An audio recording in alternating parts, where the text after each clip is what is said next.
We are live. Not a whole lot So, of people showing up tonight for the stream itself, which is a thing that ends up happening every once in a while. Do have Danky here for now. what's up? Will said he might show up. Armor will probably show up when one of his waifu dies or something in whatever video game he's playing. Gotta get those Cerberuses, Cerberus done for, well, probably Saturday so I can get the pictures in the video. I don't think anybody else will really share that many Cerberus in my life. What I was saying before we went live was that I can't even they'll sit there in the fluff, especially with a mech made in the post clan invasion era. They'll put it in the fluff that to protect it against elementals and all the battle armors that are starting to wreak havoc on the battlefield. The designers gave it rear mounted insert a weapon here, right? It's like, oh, okay, cool. But let's think about that for a second. When you declare a target in your rear arc, because I believe the rules state that a target in your rear arc can never be your primary target. I think so, yeah. When you shoot into the rear arc, you're shooting at a natural secondary target, even if it's the only target you shoot at. You're shooting at a secondary target. You get a +1 to hit. And then you're talking about battle armor. Battle armors have a baked-in +1 to hit just by virtue of being small, little power armor dudes skibbity bopping around everywhere. Yep. So those machine guns are shooting. Those two machine guns are shooting a point of elementals at a natural +2. You got a veteran pilot then the in battle there. armor jump. Then the battle armors jump this turn, so that's at least another +2. Oh yeah. So an elemental, what? It jumps 3, right? So that's another +2. Yeah, that's another +2. So now you're a veteran pilot because, well, you have 2 Gauss rifles. You're naturally going to want a veteran pilot behind those 2 Gauss rifles. So you're gunnery 3. You walked, and if you're doing rules as written, there's a +1 right there. Yep. Long range on a machine gun is like 3. Yep. So, oh wait, you're not hitting the battle armors. Let's add the modifiers that the elementals are getting. There's 4, so now we're at 8. Add another 4 for it being a long range shot from your rear machine guns. You're looking at 12s to hit 2 machine guns into that point of elementals, which will do basically nothing because battle armors have enough armor to tank those machine guns. I'd be okay with rear-facing medium pulse lasers. Rear-facing medium or small pulse lasers are decent. At least with the small pulse laser, you're getting the -2 to hit. So we're gonna drop it from 12 to 10 up. Hey, it's better than nothing. But I mean, small lasers, you can do other things with it. I mean, bless you. Sorry, I tried to mute my mic in time. that was one hell of a sneeze. Yeah, that's one quite of those, an intro. That's really a odd mech. Some of the later models are not as terrible. It's ugly. It looks like an Imperial Knight. Let's not mince words here. It looks like an Imperial Knight. At least that guy's interpretation does. Yeah. Well, Salvage, I mean, it's the only one that I know that made a Cerberus. So, I could check my supply. I could probably just run Fortress's mech as a Cerberus. You know, Fortress Miniatures. How they have their flagship mech. True. Oh yeah, but that's Cerberus file. You can see the rear-facing machine guns on this one here, right here and here. I mean, a lot of the later models removed them to add armor. I mean, a ton and a half more armor on a 95 tonner is always a good thing. I mean, it really, really is a, what do you call that? A gunslinger in the end, because it's got like basically the same weapon loadout as a gunslinger. Twin Gauss, It's 4 just medium pulse lasers. It has an anti-missile, which the gunslinger doesn't have, so it is better protected that way, I guess. I'm You're not also sure. you're also liking the bitches that the gunslinger is going to get instead. 'Cause look at that thing. You're a twin Gauss boat, and you're not a Fafnir, so, and you're not a Free Worlds League Gauss boat, so you have actual Gauss rifle and not light Gauss rifle. It's not.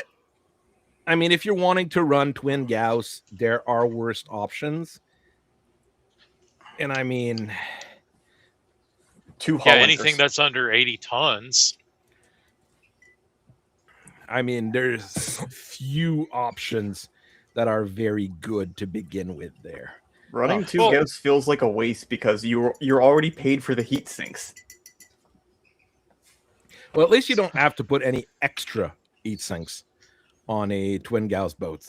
And I mean, there are good twin Gauss boat. I mean, the Stone Rhino, the Mad Cat Mark 2. Nice. Also, just FYI, I have 5 different sub results here. Okay. So if you need them, let me know. Woo. Well, I mean, a lot of them might be coming. I mean, there's 4 from salvage. Well, no, these are like completely different, different models. Okay. Well, I don't need them because I mean, I'm not gonna have time to print and paint them at this point. Okay. Well, and then someone seems to like it, so still, saying that that's a Cerberus, a beautiful machine. I don't mind the look of it. The look of it is very 40K, yes, but I like it. Well, another thing that about the Cerberus and the era in which it comes out and is a big assault mech with twin Gauss rifles is, who Dragonist Combine. Lexitech. Number one, why is the DCMS named like some weird Japanese name? Number one. Number two, they're also making the Gunslinger, right? Yes. It is very, very odd.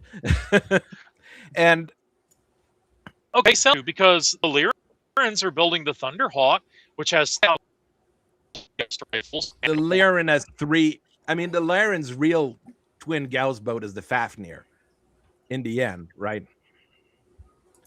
I mean, the Thunderhawk is a strange thing in its own category as a triple Gauss boat. Which, I mean, we can argue like the Fed Sons have plenty of the Gauss boats. Well, the Thunderhawk, we can make the argument that it's also a federated Commonwealth. That the FedCom is the one that really uses it. So that's both Lyran and Davion. Mm-hmm. But they also get the Devastator. The Free Worlds League is the one that really needs a twin Gauss boat because even the Capellans have a twin Gauss boat. Oh, yeah, that's right. They do have the Knights. What do the Capellans get? Oh, they get the Pillager. What does the Free Worlds League get? Yep, twin Gauss boat for the Free something Worlds with League. Twin light Gauss because it's stupid. No. They have the Albatross. No. They have the Albatross. No. That's their assault for the era is the Albatross with its schizophrenic loadout of every weapon under the sun. The Albatross is an assault of all eras, to be sure.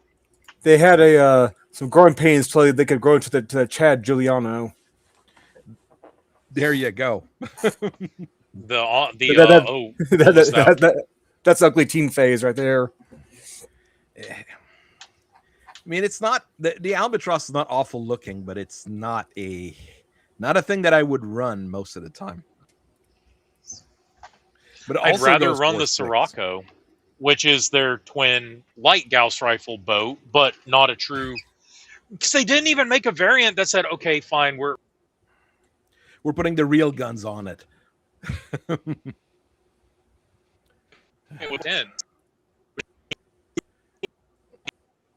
Well, you're really bad, but like, really bad robot voice. You go on and off today. Unfortunately, it's not. Well, I mean, going off is your fault. It is what it is. Such is life. Such is life on the road.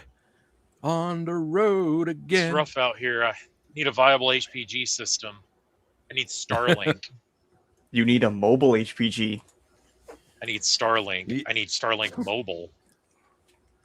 I don't know how expensive that ends up getting nowadays. It's pretty bad. I'm not even gonna lie. I've looked into it. Yeah, I wouldn't doubt it.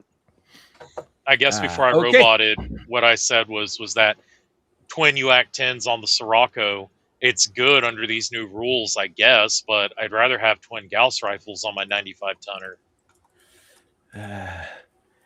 So we'll go with a bit of news before we get into things. Waiting for people to slowly come in, whatever. I'm going to try dropping a catalog video every Monday. Just random customization. I'll try to focus on mechs you guys and gals and everybody out there have a chance of owning, stuff that comes in CGL boxes.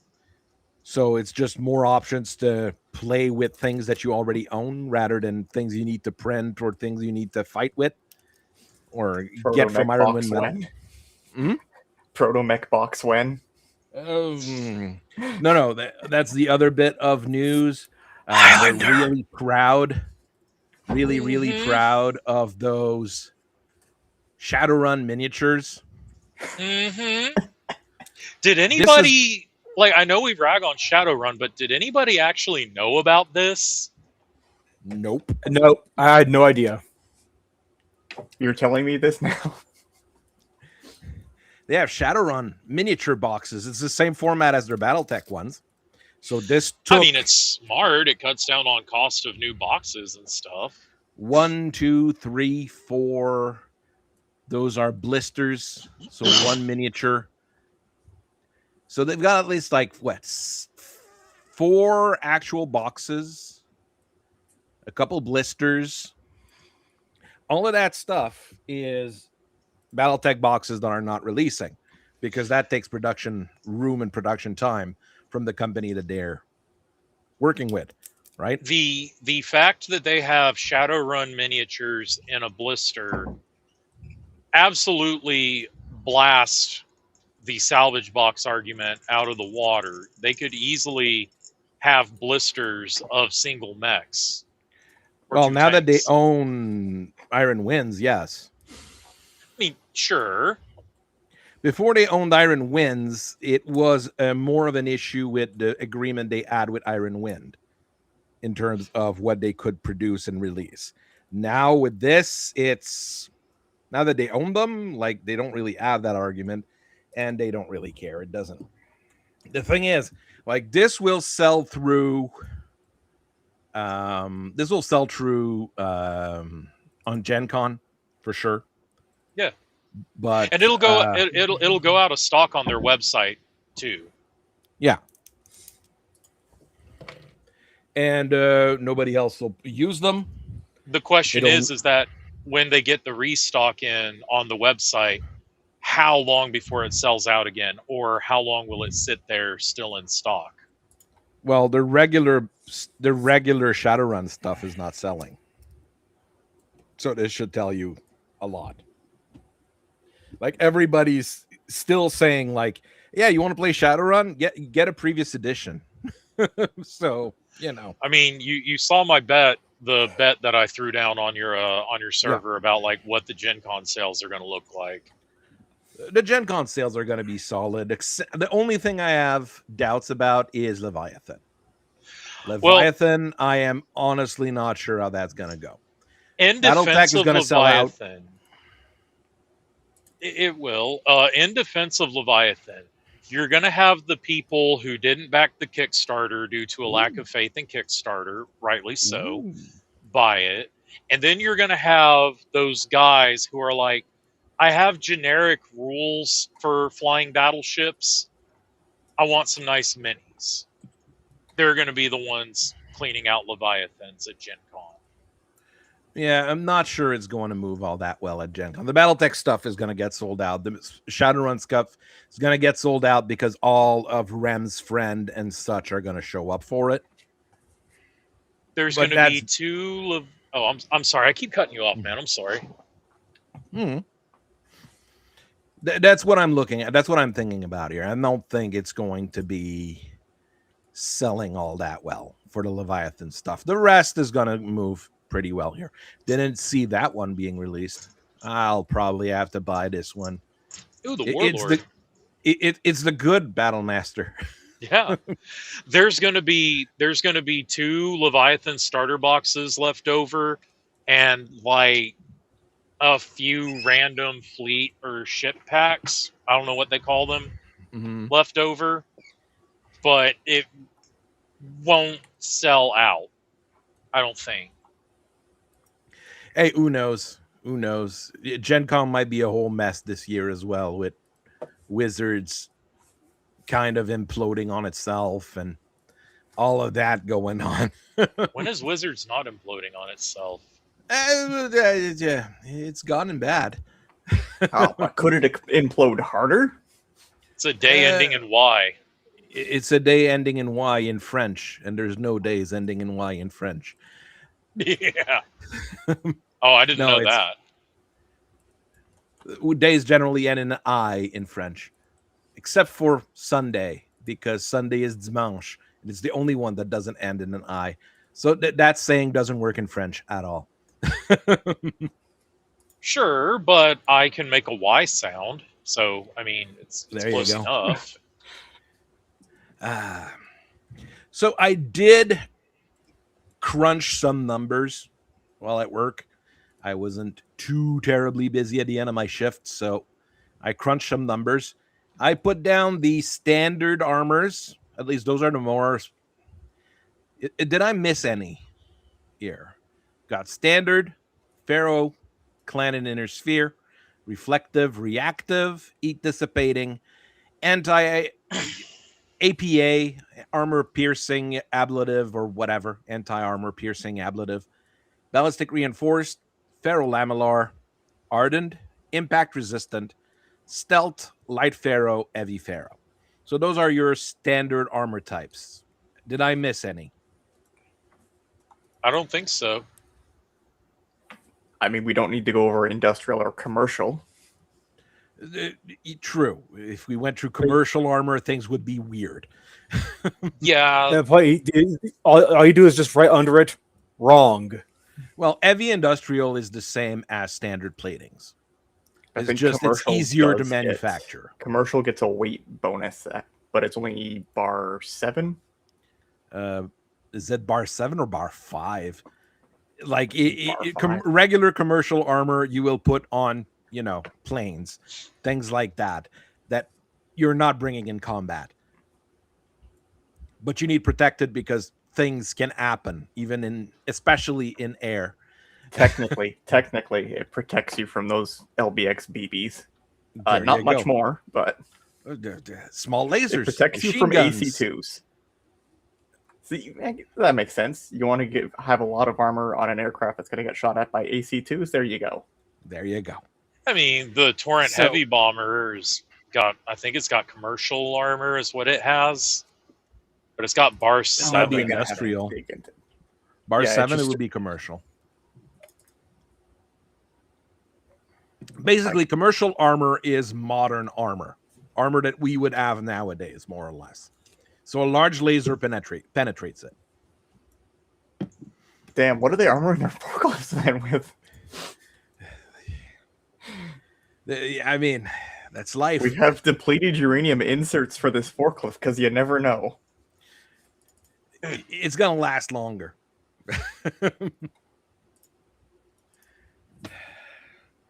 I mean, it's Battletech, baby. I mean, thing that I was just gonna make a funny real quick. There's model kits out there of the caterpillars that the U.S. Army had in Iraq and Afghanistan, and how they had like the bar slats on them to protect against RPGs, and they had the bolts to attach additional armor plating. And I'm sitting here and I'm like, I know Hasegawa makes a Yamaha forklift kit. I would love to get that forklift and convert it to an armored forklift. When you want to do killdozer shit, but a Komatsu is not in the budget. Yeah, you want to do you want to do Killdozer shit, but you only have a Maim Dozer budget. Yeah, exactly. One thing that varies a lot and is harder to like directly interpret when you're dealing with armor types is how much crits do they take. Standard and ardent for that are always going to be superior. They do not take any crits. So you can always load up on standard armor. It's always going to be available. Ardent armor, same kind of thing. Even if you don't have any internal slots available, you can load up on ardent. So that's an advantage of those two types of armor over all of the others. After that, well, you've got the terrible heavy ferrofibrous at 21 slots for your armor increase. Where is heavy ferrofibrous really useful? Tanks. It's great on tanks. I've actually managed to fizz on a few mechs. Light mechs, tanks, mostly. Mediums. You can like a medium that's going to be a laser boat that's not going to be using a lot of heat sinks, things like that. Heavy ferro can fit on them. I mean, there's a number of Innersphere designs where they run out of weight long before they run out of crit slots. So, like, I mean, I'd stick that on a Locust. It'd be fine. That'd be great, actually. And I mean, in terms of protection, you get the exact same protection as standard armor. And in terms of all sorts of other things, it's not terrible. Heavy ferrofibrous is, I would say, generally usable on, like you said, tanks, light mechs, things along those lines. Light ferrofibrous, however, is a choice. I guess we'll go with that. You basically get 17 points of armor per ton rather than 16 for 7 crits. So if you're building a quad, it's useful. It keeps turning up on Innersphere Omnimex, but that's largely the word of Blake doing that. And it's really silly. I'd rather have those 7 crits and 1 point of armor less per ton than anything else. Because, like I said, I crunched the numbers, right? If you look between... Oh, I did the... Can I do the smart thing? Is this smart enough for me to hide it? Yes. We'll look at the tree the standard versus Pharaoh, light Pharaoh. Like, you can mount 4.5 tons, 4.5 tons. If you want to max out your armor, because 4.06, that's 4.5 tons. Because you're always going to deal with that. If you mount 4 tons and 4 tons, like, you get an extra big, like, 4 points of armor. On a 20-tonner, maybe. But for 7 crits, if it's a standard mech, sure. If it's an Omni mech, I've got no reason to do that. And it doesn't really get any better. Like, you start having an actual saving at 35 ton. You're going to have 7 tons of plates rather than 7.5. But at 40 tons, it's the same, 8.5. Oh, no, you save half a ton still. You save like, you're saving like half a ton, then maybe a ton. Like, you're saving a little bit. But let's face it, the one that I remember always with the light ferrofibrous is the Gauntlet. And on the Gauntlet, I would use those 7 crits before I would use the extra armor. I just have to remind me the Gauntlet. It's so close to being great. So close. Literally, it's a case of take out the light Pharaoh, and it's better because you've got more options for your... Yeah. Well, it's that, and it's not even that. It's just how it distributes everything. Yes. It is a very, very, very odd duck machine. Standard ferrofibrous, 14 crits for 18 points of armor. It's still not very good, but once again, it's the kind of thing that if you can slap it on because you've got the room for it, it might not be bad. And on most mech, it's going to save you like half a ton, something along those lines. And if you're just doing refits, like I sometimes do, and most of the time do, and some of those catalog things I'm doing, that half ton can easily go to a case, which increases the survivability of the mech by a nice margin. And with the new rules, you take 10 damage in for cased ammo destruction. It's a huge improvement. So inner sphere ferrofibrous, except on Omni-Mechs. Don't put that on an Omni-Mech. That is a bad idea. Like, there's no good reason to do that. Yeah. On a standard mech, yeah, Endosteel is a different story, but yeah, that's we're talking about armor. I would argue that inner sphere ferrofibrous armor on an inner sphere heavy to assault mech is also not a good idea, because you're eating up the space that you're going to need for weapons. You run out of crits before you run out of weight. In these situations, God. The most frustrating listeners, when you start making custom mechs from the ground up, the most frustrating thing that will happen on Mega Mech or Skunkworks, whatever program you're using, you run out of crits before you run out of tonnage, and then you're sitting there with 5 tons left over, and you're like, okay, I'll just take my 85 tonner and make it an 80 tonner. And then that just fucks the math all the way up too. You can armor everything. At that point, unironically, you may as well just start armoring a cockpit. I mean, I've done that before, so yeah, you're actually are right there. That's the thing. Like on an assault mech, you might put it on if it's, like I said, with refits. Inner sphere ferrofibrous is a refit piece of equipment, not it shouldn't be a mainstay thing. You've got a regular Marauder, and you started customizing it. Stick ferrofibrous on it. You've got a little bit of room to spare, and you don't have to bring it into the shop to replace the entire internal structure for endo steel or whatever. It's that kind of thing. Right, that's why I ultimately went that with some of my designs too, because easier production and it tends to be smaller mechs, so they tend to get a little more benefit out of it. Clan ferrofibrous is probably the best armor type if you don't mind the 7 crits it take, because it does give you an extra 3 points of armor per ton, which is not great, but not bad either. And it does save weight. I mean, on a 100-tonner, you put 16 tons on, and you're good to go, rather than 19 and a half, 19 tons or so. You're not going to get the special effects like you would with other fancy armor types. But I mean, your local Seafox merchant will sell you a couple thousand tons of it, and you should be good to go for a little bit. Exactly. Reflective is actually quite nice in terms of everything. You get 16 points per ton. It's the same as standard. In terms of crits, it's 10 for Inner Sphere, 5 for Clan. For Clan, it's really good. For Inner Sphere, I mean, it's if you have a mech that has ferrofibrous, you can easily refit it to reflective, and you won't have any issues.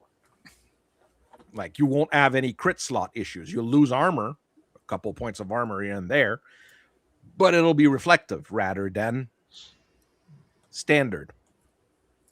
What's the weakness of reflective armor? You get punched, you have issues. A word to my fellow techs out there: don't drop it. Please don't drop it. Simply we are breaking down armors at first here, Major. It's like when I pull up to some customers that specialize in glass and whatnot, and you'll just see pallets out back of shattered glass that they couldn't ship because it shattered on the production floor. Ugh. Oh no. Oh no. There's some product you can't move. That hurts. But, I mean, don't get into melee and don't fall. That's the beauty of reflective. Just make your pilot skill roll. There you go. Oh, that's right. When you fall, it does double your fall damage. Yep. Yeah, it has some slight issues with that as well. But in terms of protection, taking 5 instead of 10 on an ERPPC, an inner sphere ERPPC, regular PPC, or snub nose PPC, is quite nice. Taking half damage from a clan ERPPC is also quite nice. It's no longer an head capping weapon. It doesn't even go through your armor on the head most of the time. I see people putting like hardened armor on just the cockpit, but I mean, there is a use case, I guess, for putting reflective on just the head. Yeah, that would work as well.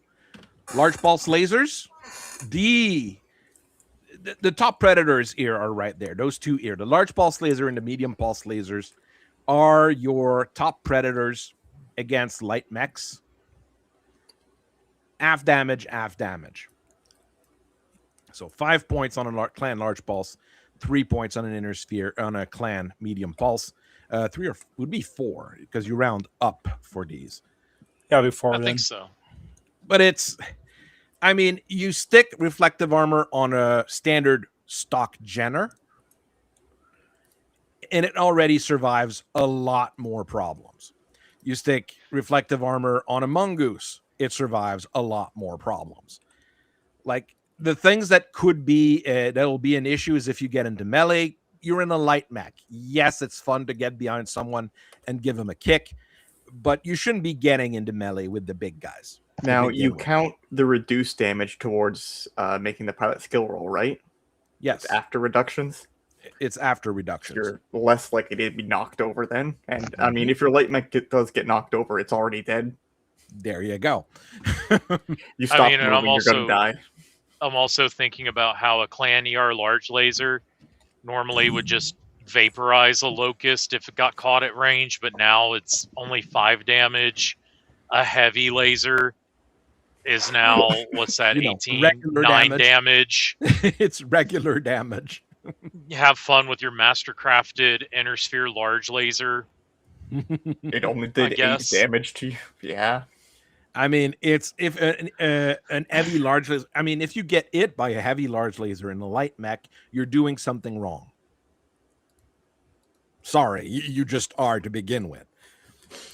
He had a targeting computer and weapon specialist, and I mean, he just had all the stuff to make it a -3 to hit weapon. What I would say here, as soon as you live, if the -2 to it. It's you, you know, if you die of the -2 to it you, like anything that goes, above a 8 speed, reflective armor starts being a thing to consider. Same with jumping. 6 reflective armor should be something you consider, because once the pulse lasers start going your way, you're going to like having the reflective armor. Yeah. Because they're going to hit you and they're going to deal less damage. An argument can be made for putting it on assault mechs, or at least your long-range fire support mechs, like LRM carrying mechs, or gauze boats, ER large laser boats. By sheer virtue of the clan ER large laser has that 25 range, so most likely that's that in the clan ER PPC. You're going to be getting hit in that 23 to 25 range bracket. So if you've got that reflective armor and your only job is just hang back and be a C3I or C3M carrier for the company, or be the sniper for the company, then put reflective armor on the big bad The one mech. issue I have with that is you're going to run out of crits, because it does take 10. If you're doing an LRM boat, those LRMs are big on inner sphere mechs. On clan mechs with only 5 crits, it's reasonable to do that, especially since your missile launchers are smaller, your Gauss are smaller, your everything is smaller. Sure, but I wasn't going to use. I can't put inner sphere double heat sinks in my feet anyway, so there's 4 of them. Fuck it, put it in the head. Fuck it, put it in the center torso, so I don't have to put ammo there. You only have 3 to put anywhere else. I know there's there's ways of going around it, and it's not a bad idea. I mean, what you're saying here is also a thing that I would support here. It's on your brawling mediums, brawling heavies, probably not the best place to put that stuff. I will also say something really silly to pair with reflective armor. If you're playing in one of those groups where you're saying fuck the TROs and fuck the rec guides and fuck all that, we're just going to build our ship from the ground up.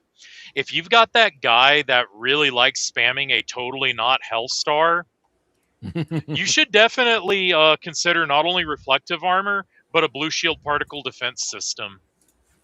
Yeah, if you have those two things together, yes, the damage starts going very low.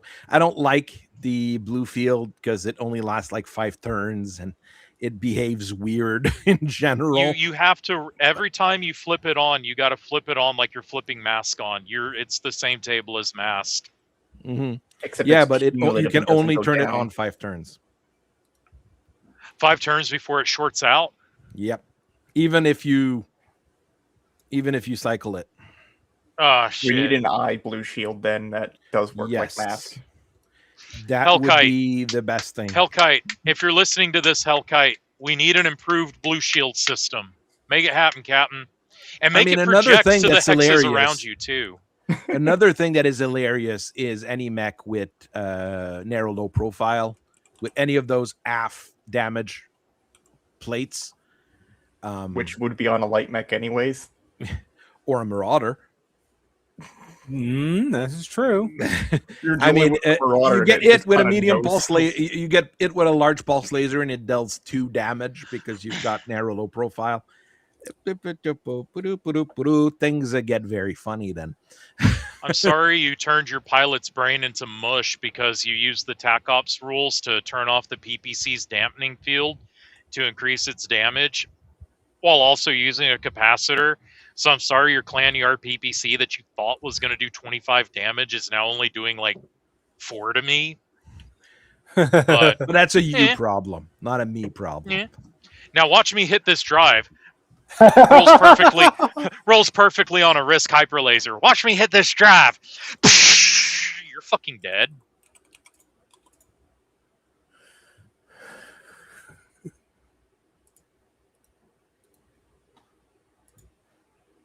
So that's why you bring those autocannons. My brother plans to use the Risk Madcap Mark IV in our game this Sunday. The Risk Mad Cat. It's got radical. It's got the heat sink override kit, and like 2 Risk hyper lasers and like 4 coolant pods. Risk's hyper lasers. Is that a great the invention. Risk Savage Wolf? They're neat. The one with 2 hyper lasers and then the 4 coolant pods? I mean, Is that the one? And the heat sink override kit. Oh. Or whichever one it is that makes it to where you ignore the avoid shutdown rolls, but and when it blows up, you do damage to the engine. I'm looking at it now. Yeah, it's an automatic crit to the engine, and then like if you roll a 7, now it's 2 crits, and a 12 is 4 crits. So like the engine's stack gone. pull that double XL engine, boy. Risk equipment, Risk heatsink override kit. Let's look at it in Interstellar Ops then. There are some great inventions out there. Helps That you might not shut be down. one of them. You have 51 cooling with the coolant pods, and you still want to override the heat sinks. Well, it's because you're running like 4 hyper lasers. Well, it's just 2 hyper lasers here, but just 2. At that point, It's not the you're malice. friggin- You're right. It's the I malice didn't that put has this 4. on my custom mech. What are you doing with this here? At that Next point, you. Oh, go ahead, Never. Next up, we've got the reactive armor, which is a thing that is mounted on a grand total of like nobody. It's useful on a lot of battle armor, I think. It's useful on battle armors. It's actually not terrible on mech. Where I think it has an issue, Now that I think about it, it's 14.7. So it does take ferrofibrous amount of space to mount on a mech. So that's a lot. And for what does it really give you? It reduces damage from missiles, and not by a massive well, it halves damage on missiles, which, I mean, on paper it sounds good, right? But how much damage do you really take from missiles? I have it here as LRM average, SRM 6 average, LRM 20 average, SRM 6 average. It's LRM 20 average is 12 damage. SRM 6 average damage is around 8 with 4 missiles hitting you. I guess it could help protect you from Thunderbolt missiles. It protects you against mines. Oh. Well, because it's an explosive. Protects you against Thunderbolt missiles. Protects you against Arrow 4. I think it protects you against... No, it doesn't protect you against the other artillery types. Protects you against bombs from planes because it's an explosive. So there are a lot of use cases for them. And what's nice, once again, I mean, it's a lot 14-7, but if you have Inner Sphere Ferrofibrous or Clan Ferrofibrous, you can re-armor the mech. If it's not an Omni-Mech, obviously, because Omni-Mechs can't change their armor type. But you can re-armor the mech to this, to reactive for a battle or two or whatever. It's going to be a little bit more efficient. I don't think reactive armor is bad because it has 16 points per ton. And everything else is, like I said, it's great for replacing something that you already have. Or if you have a mech with holes, you know, you've got room for it. And you know someone's bringing a lot of missiles, or you're doing a campaign and you know you're finding the Free Worlds League who loves their LRMs. I mean, it's very good against the guy who you know is going to be bringing tons of guided LRMs.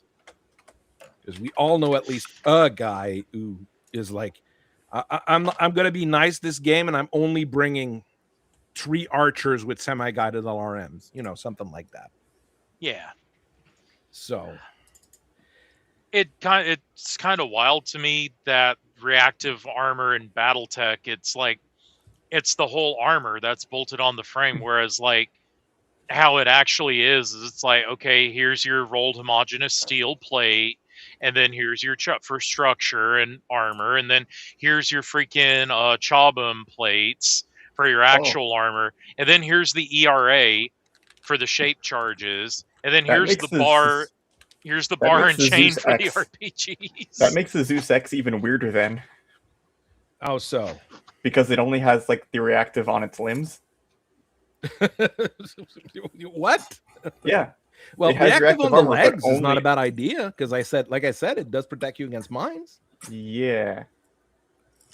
The Zeus X is just weird. End of discussion. I certainly want to protect the legs on the thing with the 400 XXL engine. I don't know. I would certainly want to protect. With a composite internal structure. I would certainly want to protect the torsos on this 400 Inner Sphere double XL engine. Reactive helps protect you against shape chart or the tandem charge. Yeah. So the one guy who shows up every 6 months that uses them. This guy. Bring warriors, the helicopter, with tandem charges. Those things are nasty with tandem charges because they're gonna shoot 2 SRM2s in your back every turn for the entire game. I always brought a mech with a hag just because of those. Yes.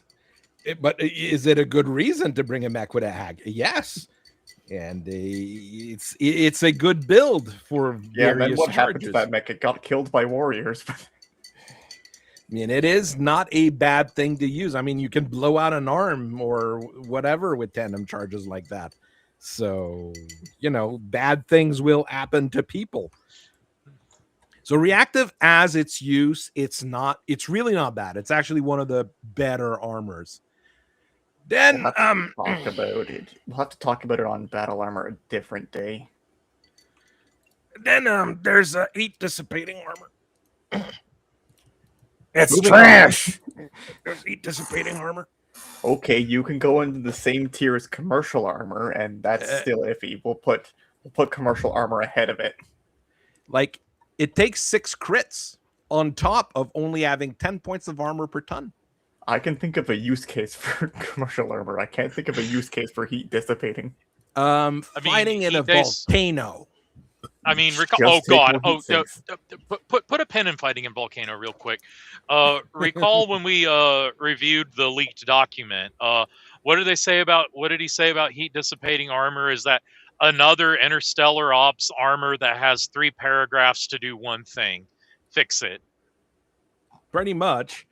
And sadly enough, it wasn't fixed. Honestly, like, what do you want to do with it? I mean, a Gauss rifle shot deals 150% of a ton of armor. Like, here's the percentage. Like, a Gauss rifle shot, how much does a Gauss rifle take off from a percentage from 1 ton of armor? Like, standard is 93, goes down to 78% for Clanfera Fibrous. Oh, on impact resistant, it's 107%. That's the other one that's bad for this. We'll talk about this one more later. And yeah, it's like always pretty bad. And for the heat dissipating armor, this is across the board. An LBX pellet deals 10% of your armor per shot. And that's an LBX pellet. Mm-hmm. Like, what can you do with heat dissipating armor? There's no use case scenario for it. We're joking about the volcano, and yes, I know you played on a volcano map, right? And it's terrible. We didn't use the full blown volcano and magma rules because we are gluttons for punishment.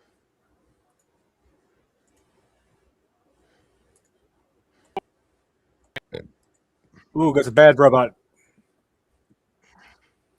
Bad roboting here, but you wanted to try and complete the game. Yeah, that's pretty much it.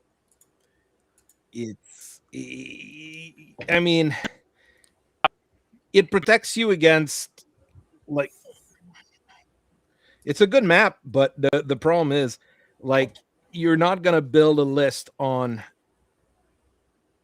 heat dissipating armor for playing on that map. You're fighting inside a volcano against a team entirely armed with plasma cannons.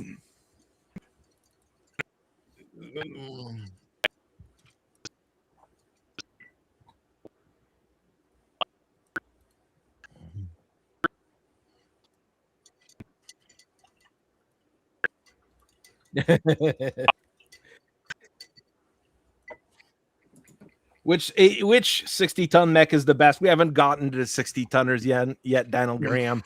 But, I mean, there are ways of saying that the Vulture and Vulture derivatives and Mad Dog derivatives are probably close to the top of that list. At least that's what I would say. Another one that's pretty bad, but as maybe a one use scenario or two, armor piercing ablative or whatever. I never remember the full name of the darn thing because it's super confusing. APA. Where it really sucks is 12 points per ton for the armor.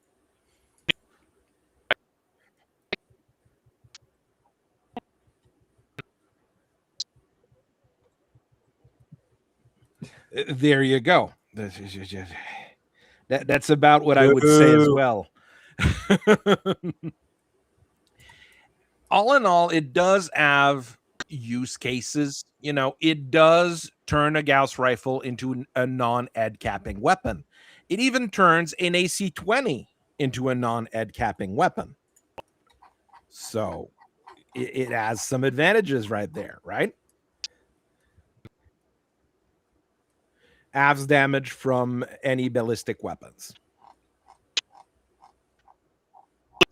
It also prevents it prevents armor piercing rounds from doing armor piercing round things as well. So No, not I think tandem charges. so.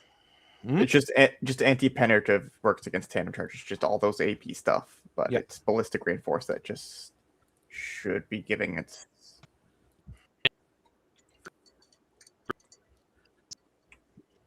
Yeah, but no, you're still taking regular damage from lasers anyways.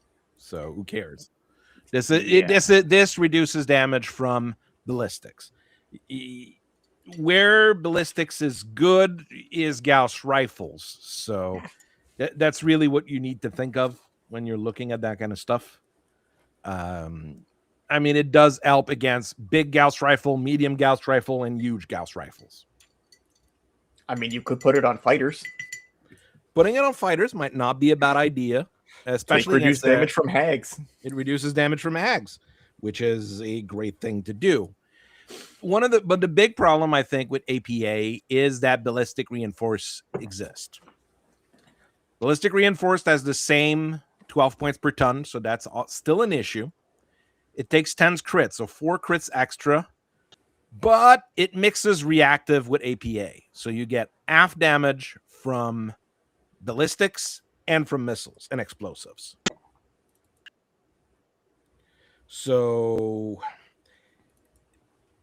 there's a reason why there's very few APA mechs and there's quite a few ballistic reinforced mechs out there, especially in the Draconis Combine for some reason.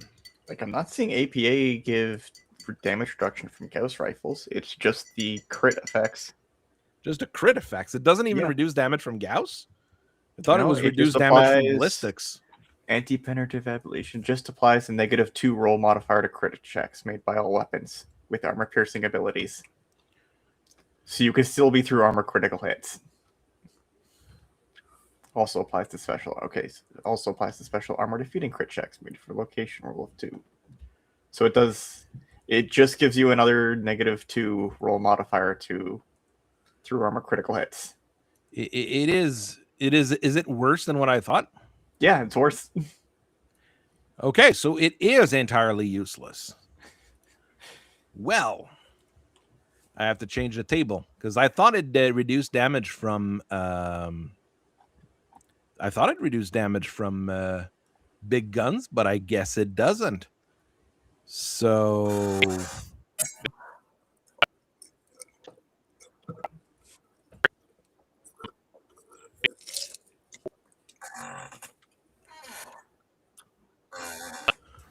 No. It's at 12 points per ton. If it just removes the penetration effect, it's terrible. Provides 12 points of protection per ton, occupies 6 crit slots. Yeah. I mean, you're using 6 crit slots to reduce chances of getting crits. But only against crits. Only the through armor critical hits, and the modifier also applies to special armor defeating crit checks. So that means you have to look here. That means that a Gauss shot takes out 125% of your armor. So you're gonna be protected against the crit effect, but you're gonna get crit because it goes through your armor anyways, and it's not a true armor. A true armor critical, you know. Well, yeah.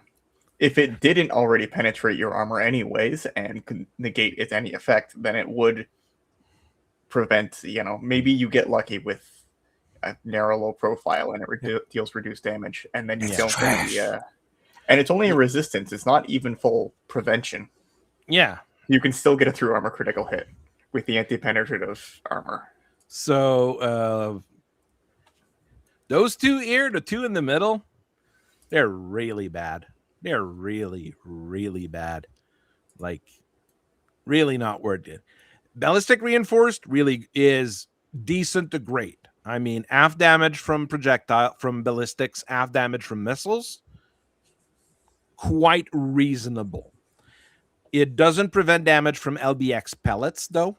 So LBX pellets are very good against ballistic reinforced armor, dealing 8.33% of your armor. Oh, because they can't reduce them below 1. It can't reduce it below 1 because there's only one type of armor that does that. If you look here as well, like if you look, I had the chart of armor coverage here. This is the max armor points per tonnage. You need 6 tons of both APA and ballistic reinforced to get your maximum armor rather than 4.5 tons. So it's a big difference on a 20 tonner. And even on a big assault, you need 26 tons to max out your armor rather than 19.5. Is it really that worth it? I mean, it has multiple use cases. It's going to protect you against mine. This one here will protect you against mine, bombs, ballistics, artillery, like all the fancy stuff. The only thing it doesn't protect you better against is energy weapons. But it doesn't have a penalty against energy weapons, and I don't think it has any actual penalty outside of less points per ton. Against ballistic and missile weapons, ballistic reinforce reduces the damage effects by half. There you go. Really, including missiles. Mm-hmm. Meaning that an SRM spread, a regular SRM 6 dealing with 4 missiles hitting you, that you take 4 rather than taking 8 across your entire body, but that's how I calculated it. A regular spread of LRM 20 with 12 damage will deal you about 7 points of damage. So that is because it's 5-5-2, so you take 3-3-1. Okay, so what's the point of reactive armor then? Reactive armor gives you 16 per ton rather than 12. It protects you only against missiles. I think the 16 points per ton, if you're going to be fighting, a more regular force with more varied things than just missiles, just ballistics, it's going to be better. Because you're going to have that 16 points. You're going to have that 4 extra points to protect you against all the lasers and PPC the other guy's bringing in. You understand what I'm saying? Yeah. I mean, reactive also does protect you against the armor piercing and tandem charge. Yeah. So it has more use cases. Ballistic reinforced is a good type of armor. It would be better if it was, more than 12 points per ton, but it's not bad. I don't think it's a thing that I would, deny people from using or saying like, you're a bad player if you use ballistic reinforced armor. If you use APA or heat dissipating, yes, you're a bad player. Ballistic reinforced, there's enough cases where it's going to be good, especially when facing, Gauss boats, Gauss spam, AC-20 spams. Those do still happen every once in a while. Someone bringing a whole bunch of guys with AC-20s just to kill shot everyone in a single shot. It can happen. There's plenty of Ultra AC-20 people that will not like it dealing only. So I call it douchebag. I mean, someone who takes a list with 4 hunchbacks. Well, that's not douchebag. That's just being a hunchback stand. Then, yeah, you're still in the hunchback. You still got to get there. But I mean, if you look at the damage percentages, against those big guns, it's really good. Even against the medium gun of the AC-20, it's still pretty good. And in some inner sphere mech, you will run out of crits before you run out of tonnage. And in these cases, this is going to be good. Because you're going to be able to stick like, okay, well, I've got 6 tons left. Well, I'm taking off the ferrofibrous or something else, and I'm sticking ballistic reinforced in, rather than putting 12 tons and I'm putting 16 on my 60 tonner. There you go. I mean, it is quite a margin between 16 and 12 points, but it's not completely terrible. Ferrolamellar. is weird. That's the best thing I can say about it. Sea Fox, you've done it again. Sea Fox, you've done, and Snow Ravens. Those are the two people who use it a lot. 12 crits, so it is hungry in crits. On a Omni mech, it might start being a bit much. So your Mad Cat Mark IV, it's a little bit odd because of that. 14 points per ton. It's better than 12. It's not as much as 19. It's down there. But where it becomes interesting, let's say, is really due to its damage reduction across the board. If you look at the percentages, it is like comparable to Inner Sphere Ferrofibrous in many cases. It compares positively to Clan Ferrofibrous in some cases, many cases, especially when dealing with cluster shots. You're immune to LBX pellets. That's a big advantage to start with, right? SRM, you take half damage on all SRMs because you round down. So it's still pretty good.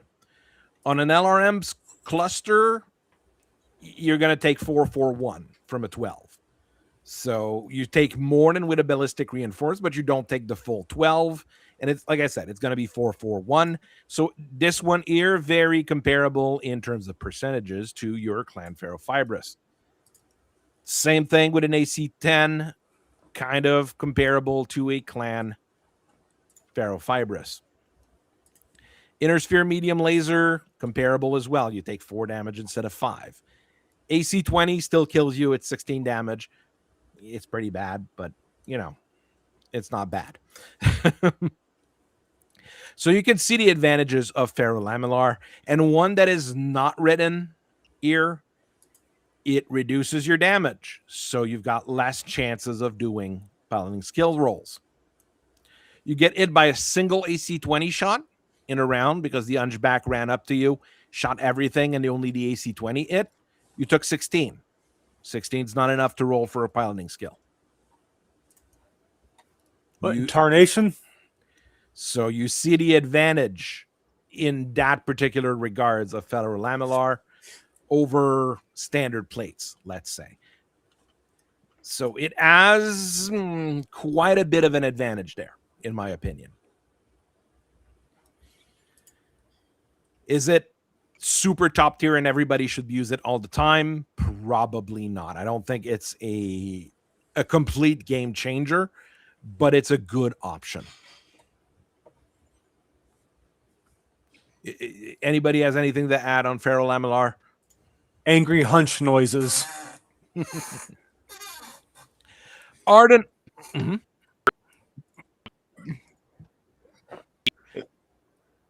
Where do I buy it? Now that they've removed, it used to have the same bonus as APA, reducing the true armor crits and all that stuff. They removed that. I think it's more balanced now. While it had all those bonuses on top of this, maybe it was a little bit busted, overpowered, etc. And it is hilarious to reduce LBX damage to 0, especially on vehicles, airplanes, VTOLs. I shot your VTOL with my LBX 10. Okay.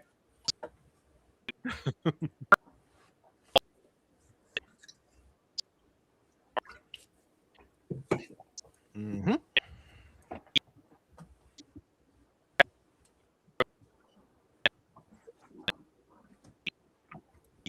Yep.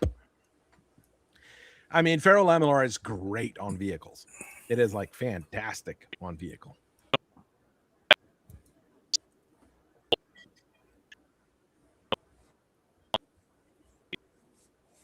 Mm-hmm.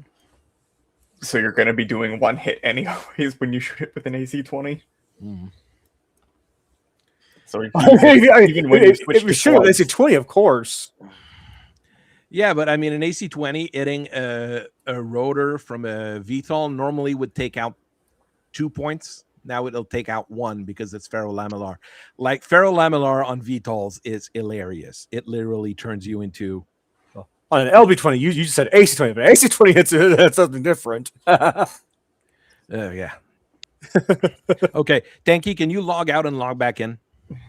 I think we hear you, but I think the people don't. I don't Which hear. is weird. Oh, I hear you now. Just log out and log back in if you can.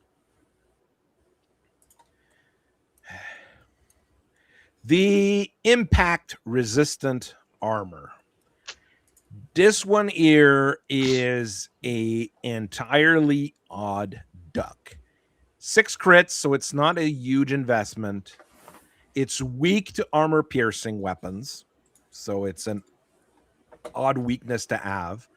It's 14 points per ton, so it's not, ballistic reinforced, kind of bad.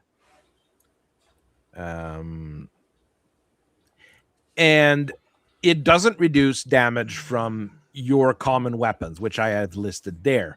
It reduces all melee damage and fall damage in half. It also increases your vulnerability to armor-piercing weapons. Yeah, that's what I said that. Oh, yes. sorry. Well, thank you for reinforcing that, because it is not a whole lot of people use them, but it'll be a problem. If you run a lot of people with impact resistant, it's going to end up being a problem. Say, I guess you're question as to whether you should use impact resistant or not. Are you going to Solaris? Even there, I mean, yes, it was designed for Solaris, but I mean, people do melee all the time in Battletech. So, I mean, it's like your opposite of the reflective. Like reflective, you don't want to get in melee. Impact resistance, you would want to get in melee. Yeah, impact resistant, all Solaris specials. Yep. But would you use it on a standard mech? Let's look at the percentages. Like there's no situation where you're going to be better with this than standard armor or ferrofibrous. So it's a little bit odd there. But if you know the other guys bringing your standard crab Rasselhaig list with a bunch of guys with hatchets, it might be useful. We put him in a berserker as a joke. But then again, I mean, a berserker, you take half damage from the hatchet, it's 10. If it's the one with the triple strength armor, you take 20. But I mean, 20 is much better than 40. The berserker D4 impact resistant armor. It has triple strength armor and hatchet. There you go.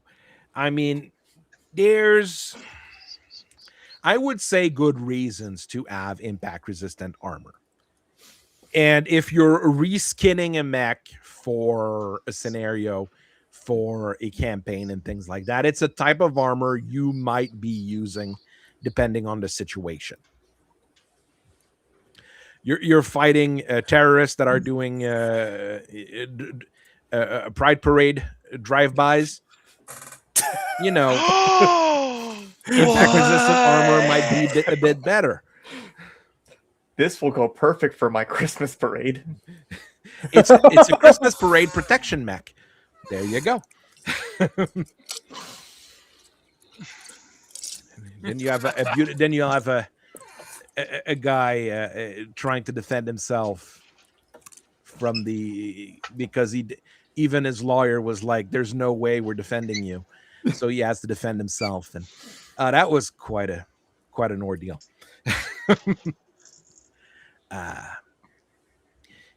In terms of like, it's 14 points per ton, so in general you're going to be about half a ton to an extra like ton and a half per if you want to max out your armor. So it's not awful to have either.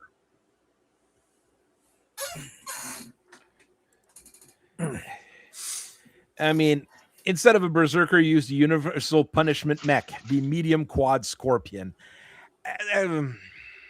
Some people like the scorpion. Some people like the scorpion. I have issues with it, but it's not entirely terrible. It's one of the I do like it as it is. It's just one of those things where I think if they had given it a 275 engine and given it more armor instead, people would have liked it better.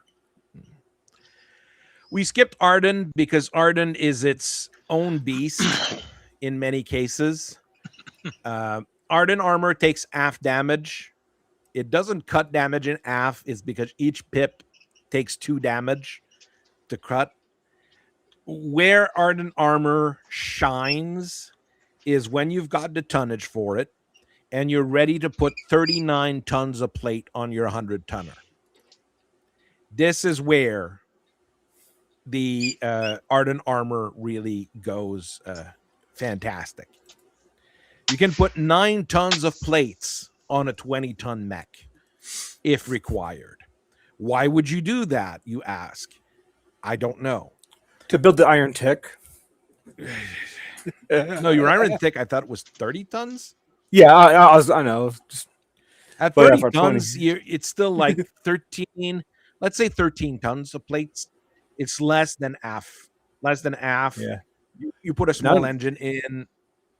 I mean, there's options of what you can do with with Arden armor.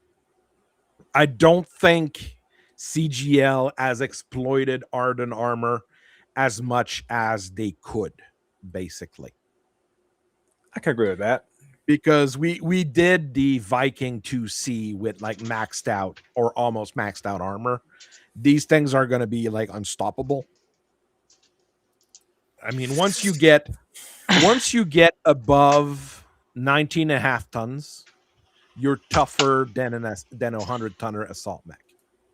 So from 50 tons onwards, you can be tougher than a big assault. Well, I mean, wasn't it one of the issues that people were having with the Hammerhead being included in the beginner box was that it's like, I mean, yeah, the Contio puts out damage, but the Hammerhead has hardened armor. So it's like, it's got equivalent armor protection to like a 75-tonner or something. Yep. But it could be worse. That's the thing. It's a 45-tonner. Yeah. You could have, you could have the same kind of armor as a 95-tonner, as a 45-tonner. Hey, look here, Viking 2C. I think the Viking 2C, I think, is the most optimized Arden armor mech. And it could be more optimized by switching those 20s for 15s. Freaking. That's basically it. Yeah, I mean, in their review of it, Goonhammer did state that the only way a Viking 2C is going to die is because you skipped out on pilot skill and your mech keeps falling down because of that +1 to your PSR that hardened armor gives you. And no arms on the Viking. So there are issues with the Viking 2C, but it's still a very, very good mech. The Amarok doesn't have that issue, but it has too many guns and not enough Arden armor. It should have more Arden armor. Too many cooks. That's a weird thing to say. It went the route. There's 2 routes you can go with hardened armor. You put it on a light or a medium mech to get heavier assault mech equivalent protection. Or one can argue that you put it on a heavy or an assault mech to get like normal levels of protection, but with less armor spent on your tonnage. I think I'm wording it right. I'm not sure it would be really worth it to do that. I don't think it'd be worth it to do that either. I think you really want, if you're sticking Arden armor on, you just want to max it out or have as much of it as possible. So the other guy will be like, I have to choose between shooting this and maybe damaging it or shooting, anything else on the field. Let's see, the Capellan You put want on an to urban be mech, which does feel like a waste, but I mean, on an urban mech, it's already going 2-3, so it's going to go 2-2. And no, it has jump jets too, so it's a 2-2-2. Because it slows down, so it just can't the sprint. Vindicator, the modern Vindicator gets reinforced chassis, doesn't get Arden armor. Argyle. What else? I mean, you got a Stalker, but that was a Stalker 2 has hardened armor. The I think. Stalker 2 has Yeah. hardened armor and a torso-mounted cockpit and no arms. So But you I mean, are going to fall and never get up. I'm just not afraid of a Stalker 2 because Nobody you have- is. Like, literally nobody is. The weirdest type of armor is stealth. In terms of crit, it's like 2 per region. So it does take a whole lot of crits. It takes an ECM system. So that's an extra 2 Which- crits that you have Yeah, to yeah. have, and an extra 1.5 tons that you have to invest before you do anything else. Now It it does doesn't work with reduce your clan da- ECM though. It doesn't reduce your damage, but it gives you bonus to, not getting shot at. So That's pretty It's- good in itself. it's a lot of investment. I believe stealth armor is a lot of investment, especially since it also requires 10 EAT per turn it's active. It's all the things adding up into stealth armor. The concept is good, but all the things adding up, I'm not sure it's that worth it. and they wanted to include it in your beginner box. Of course, they wanted to include it in the beginner box because It's compelling. the Contio has stealth armor for some reason. There's no clan stealth armor, but so you have things like the Alpha Wolf with Inner Sphere stealth armor. I mean, it's just that they never went with it. And I mean, you could, rather than use that, use Chameleon and Void Sig and whatever, which should be available to the clans as well. Never mind. Because the clans do have BA stealth, if I can find it here. Yeah, I wouldn't. I mean, at this point, it's just that stealth armor is its own technology. It's like plasma rifle. The clans don't have a plasma rifle, but they'll build regular inner sphere plasma rifles and stick them on stuff. Because So, they do have stealth armor for their Elemental 3s, Rogue Bears, Wraith. and at least stealth armor gives you 16 points per ton. If it was lower than 16 points per ton on stealth armor, it would really, at this point, I would say, like, just remove it from the list. It's not worth it. Right now, I think it's cool, it's situational, and it has ways of being used. Because let me think. Stealth But I mean, armor- 10 EAT, I mean, generating 10 EAT per turn, that's a whole lot of EAT that you can't use your guns for. Well, and then there's the other things that stealth armor does. Like, yeah, you can technically put C3 on it, but the problem is when the ECM activates to make the stealth armor work, it's treated as a hostile ECM. So you're going to jam your own C3 system. So, well, can't have a stealth C3 sniper. So that's what Nova was for. Mm-hmm. That sucks. But Nova's even it more does- broken. But it does. Wait, Nova works with stealth armor active? Yes, because Nova is an ECM and an active probe and a C3 technically. But it generates Whoa. heat every turn. So it's What? you're going Let to me generate think. It's 13. on- It doesn't matter much. It's on the Cephalus, right? That The has, cool. I think the Cephalus is Yeah. Chameleon and Null a null or sig. something. Nullsig Although only that's generates stealth 5 armor. EAT instead. So it's not as bad. Let's go with But you that. have null sig and chameleon, so it's effectively the same. Nothing was Mhm. stealth. The ironic thing about stealth armor is that for a system that you would probably want to put on like long to mid range skirmishers and snipers, the fact that it generates 10 heat means you can put it on a mech with TSM, turn your stealth armor on, boom, now my TSM is activated, and I'm just kind of like, That doing is what whatever a I lot want. of good old mechs from the Capellan Confederation now do. Making And my way downtown. it has some issues, and I have some issues with that as well. Let's face it, I have some issues with that. But CGL issue really number- likes the Communist Confederation, so we'll leave it at that. See, issue number 1. They're Capellans. So we went through the armors. It was a I mean, it's a good discussion, and I'm not sure if anybody really went into that deep of looking at it. So the If I wanted TLDR, to really Excuse me. modify anything, if I was to do a new edition, uh, increasing the 8 dissipation armor to something more reasonable than 10 would be a good idea. Same with APA. Ballistic reinforced, maybe I'd raise it to 14 points per ton, like ferrolamellar, and I think that would be reasonable. Impact resistant armor, I'd probably raise it to 16 points per ton. And then I think those weaker armors would be more usable. And maybe I'd reduce reactive to be like reflective for crits. So 10-5 rather than 14-7. Maybe if they do another edition someday. I don't know. so Eh, the short synopsis is, in most cases, just get Indo Steel instead. Endo Steel saves you more weight in almost every Yeah. situation. Yeah, that's what I'm saying. There's Just very... Just But do no, that and there stack up. are many use cases for reflective armor, plenty of use cases for ballistic reinforced, Right. But in most, plenty ca- in of mo- for ferrolamellar.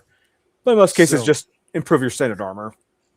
Yeah, I mean, standard armor is already very, very good. So I mean, doesn't the direwolf use standard armor? Yes. a lot of the large assault mechs from the clans use standard armor because they want to have the crit slots open. If it's good enough for the direwolf, it's good enough for me. It's good enough for the What asked? flipping bird. Let's start on the 60 tonners. And why it's the Mad Dog. And why the best one is the Mad Dog, or the Mad Dog 2, or the Mad Dog 3, or the Mad Dog 4. Yeah. All in the same weight class. I say in most cases it's not actually, it's not empirically good, but I'm just gonna say it. I like the Rifleman. I don't care if it's bad. I like it. The problem with the Rifleman really comes from the fact that it was in the beginner box. You know, the first box they released, since it was Macross mech. Yep. And they really had no idea what they were doing when they were building mechs back in those days. So let's face it. It was like, yeah, we're just going to do what we can, and people are going to play with those mechs, and we'll see what happens. Is really what was going on back in those days. The Rifleman was like, what if we stuck as many guns as possible on a single mech? Yeah, that sounds good. I mean, yeah, but Then this thing called Rules came along. my thing with the Rifleman is that every time I've taken a Rifleman, like even a basic bitch Rifleman, out to the field, it's like, right, doesn't have a lot of armor, and it's 2 AC5s, 1 large laser a turn without overheating, assuming I walked. If I fire any more than that, I'm going to blow myself up. I don't have armor. But the thing is when I take the Rifleman, I know what the expectations are, I know what the performance is, and I stick with it, and I'm never disappointed. Whereas with a Warhammer, I take that thing out, and I'm like, I am a god of war! Why did I just blow up and die? The Warhammer also has armor issues, let's face Yeah. it. But the Rifleman It's- has even more armor issues.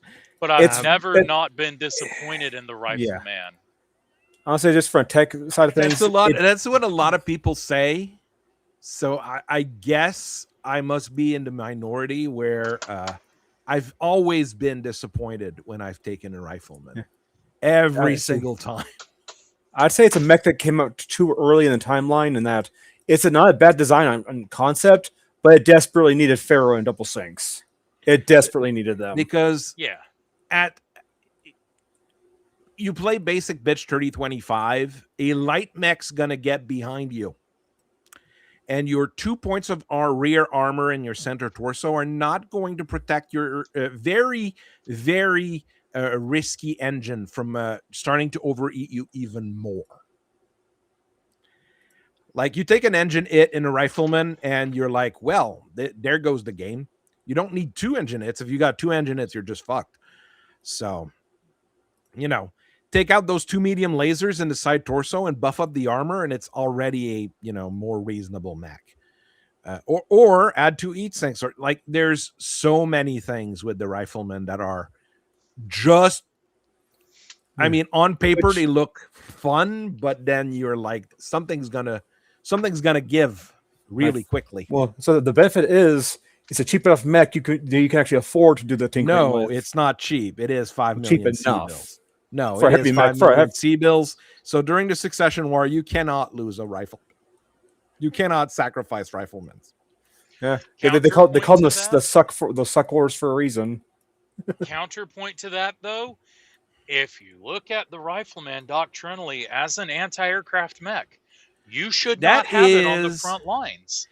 That is entirely revisionist history based on quirks that were added to it to try to make it better. Remember that as well. You should have it defending the dropships in your headquarters area. It just works. No, I think revisionist is putting anti-air targeting on the Orion and the longbow. Because, like, what's the Orion going to do? Lean back and strut and shoot airplanes down with it? All quirks are revisionist. Oh, to yeah. begin with. I could kind of see the did my longbow, Mega Neck though. break. I But I mean, can see the the argument rifleman for the longbow getting it, is. but the Orion, no. Rifleman is like the thing. Another one of those mechs that people are going to say, like, I like it, I'm okay with it, etc., and they're going to keep going at it, and you're going to be like, I like that it sucks. It's one of those things. It has character. People like that it sucks. Like the urban mech, like many other things in life and everything, like it sucks, but I'm okay with it. Okay, because it's not that bad. I think it could work. It could do this, and it never really outperforms anything. And I mean, like I said, like a light mech gets to your back and you're in trouble. I mean, you can flip. You can flip your arms, yeah, and then you're not going to be able to hit the light mech that's behind you because, as you were saying earlier, with weapons being shot behind you, you get all sorts of penalties. It's not a good day. I mean, hey, you could shoot an aircraft behind you pretty well. Yeah, but you only have a ton of AC5 ammo, so if you mounted flak rounds, well, I hope you like shooting flak rounds at people. You're locked in. You're not going to be shooting at them. Well, he's a rifleman pilot. He's locked in. He has one job, and he's locked into it. He's committed to the bit. The 4D with a pair of PPC and a pair of large lasers and 15 heat sinks. Okay, that's too much. Is also bad. That is bad. It's also bad. You will hear no arguments out of me about over lasered, under synced riflemen sucking. Yes, was the Lancelot sick that day? Well, the Lancelot didn't exist when they created the 4D, probably not just in lore, but in reality. Hey, the D stands for dildo. That's whoever made it. That's what he is. He's dildos. He gets it. Once you look at the upgrade kits for it, you do get some decent upgrade kits for the rifleman. The 5C right here with a C3 slave. Very good on a mech that's going to stay in the back. Ultra 5s, large lasers, 2 tons of ammo, 152 points of plates rather than 120, and double heat sinks. This one's more reasonable, right? This one is something that's going to start doing the job better. The standard 5M, though, that's kind of the same thing, but you got less ammo, less armor. You invest it in case, which is not super great, but I mean, I guess it works. I mean, look, Kyle Liao fought a rifleman and a Valkyrie, but he was also fighting, the only other guy with 0 skill in the area. So, I mean, if you've got a good enough pilot in a rifleman, he is going to fuck you up. That is a thing that is for sure. And I mean, he wasn't a Valkyrie. That is not the best mech to do anything in. But he was also Kai Allard Liao, and he had one distinct advantage that everyone else. Justin Allard, sorry. He was Justin. Justin, and he had one advantage that everyone else sorely lacked. Plot armor. Plot armor. Plot armor. Okay, you've got the Rifleman 6D that goes 5.8 with 4 lack 5. That can be funny. I would and run it also it as has 184 points of armor. I'd run it as a meme. It has 184 points of armor and 6 tons of ammo. So you've got 2 tons of precision, 2 tons of standard, and 2 tons of armor piercing. Somebody cooked here. See, honestly, I mean, if you just take the LAC 5s and regular ice sword lasers, they match ranges and everything. Yeah. Rifleman 6X with a pair of LB10X. That also works fairly well, you know. Can't go wrong with LB2. There's one with a pair of silver bullet Gauss rifle. I mean, you should get aircraft with that. Fine. Yeah, it's an LBX-15. expensive anti-aircraft gun, but it's there. Oh, there's the Merrick upgrade with a pair of light Gauss rifle and 6 ER medium laser and a small laser. Now, I actually did a little tinkering with the Rifleman there. I think with a pair of light Gauss and a pair of light PPCs to really double down on the AA roll. I think that's there's the one here with 2 LB10, 2 light PPCs. That's your anti-air gun. That's your anti-air gun, and I think that's the one that was in the red gun. Okay. I can see that. I mean, the 2 light Gauss rifle one, I don't necessarily hate it because, the argument, in a world without Clan ER large lasers. Yeah, well, we're in that world, so why light Gauss rifle? It's not bad because you're still a rifleman. You still don't want to be up close to the fight. And I think it's like the longest range weapon you can get. Before we get to the funky LRMs and stuff, it's like range 20. I think the only thing that comes close is the Clan LB2. A pair of snub nose and a pair of light PPCs. Just why? With light ferrofibrous. That's just odd. Okay? I don't hate it, but it's just weird. It just feels weird for a rifleman. There's one with the paired rotary. Now we're cooking. That one. Somebody really cooked Something's gonna die. To quote Rocco, "Oh baby, oh baby, oh baby." Yeah, one of the thing is the Tex video did a lot of damage to the Rifleman because everybody thinks okay, it's good as an anti-air platform. It does anti-air platform thing. First, people have to bring planes or air or stuff like that to the field to begin with. No, I mean, which doesn't happen all that often in regular table games. If you're swatting locusts, I mean, they'll do a decent job at that. No, the locust too fast. You're not going to hit it. It's going to get behind you and shoot a medium laser and blow up your engine.